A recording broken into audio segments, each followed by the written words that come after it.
Now, 5 Minutes with Farwell, where your business comes first. And we are joined this morning by Faisal Susiwala, broker of record and Canada's top agent with RE/MAX Twin City. Faisal, good morning. Good morning. How are you, Mike? I'm doing very well, thank you, sir. How are you?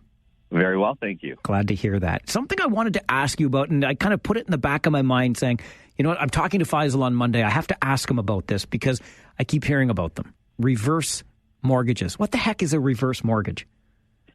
It's a very interesting product that only a couple of institutions like the CHIP reverse mortgage and the Equitable Bank offer. And what it is, it's the alternative to getting a line of credit. And it's designed for people who are 55 years or older. The maximum borrowing power is 55% of the value of your home. So it's like a line of credit, but it's a line of credit that you don't pay on until the last person on title of that home passes away. So you borrow, let's say, $500,000 against your home. You have monthly mortgage payments, but you're not actually paying those payments. Those payments are accumulating over time. And at the end, when no one is living, that money is payable by your estate back to the institution. So there's a lot of pros and cons that one should consider when taking a reverse mortgage. So what might some of the pros be in doing that, Faisal? The first pro really is that you don't have to make regular loan payments.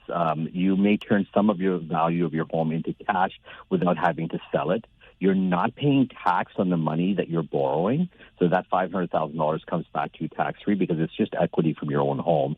And that money doesn't actually affect your old age pension, your OAS.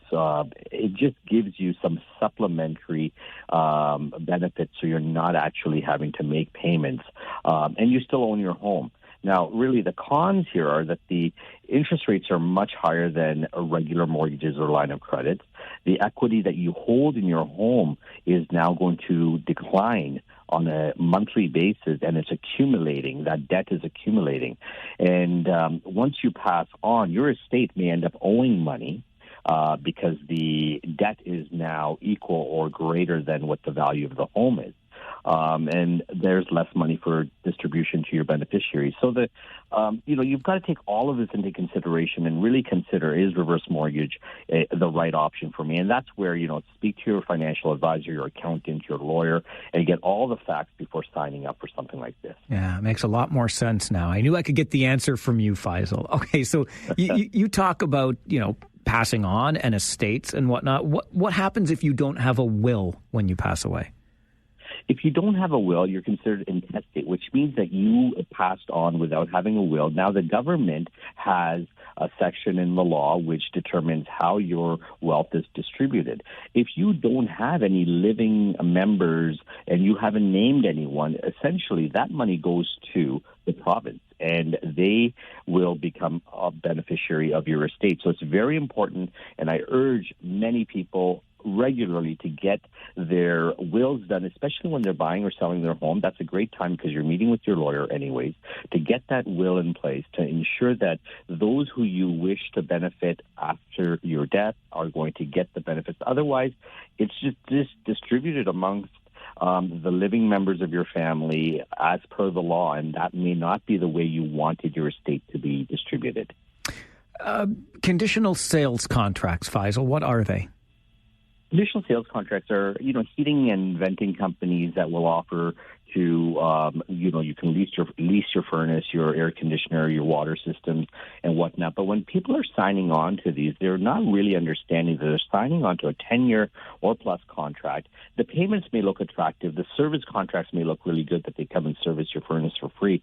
But you're paying sometimes 3 to 4 times the value of that furnace.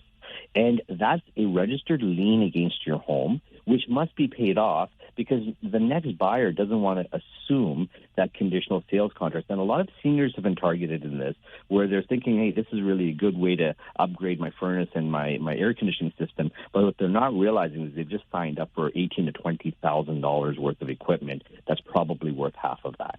Great information as always. Faisal, thanks very much for joining us this morning.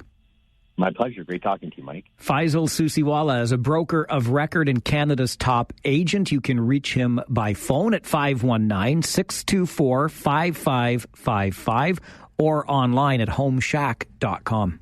5 minutes with Farwell, where success matters on 570 News.